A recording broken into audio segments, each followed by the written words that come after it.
Wrong साईडने येणाऱ्या ST बसची रिक्षा व दुचाकीला धडक बसली। या अपघातात दुचाकीवरील शेतकरी जागीच ठार झालाय। ही घटना दिनांक 22 मे रोजी दुपारी 3:45 वाजण्याच्या सुमारास अक्कलकोट शहरातील A1 चौकात घडली।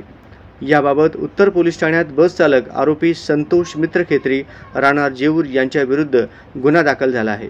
या अपघातात लक्ष्मण रामचंद्र कोणदे वय 54 राहणार बोरी रामपूर यांचा मृत्यू झाला आहे।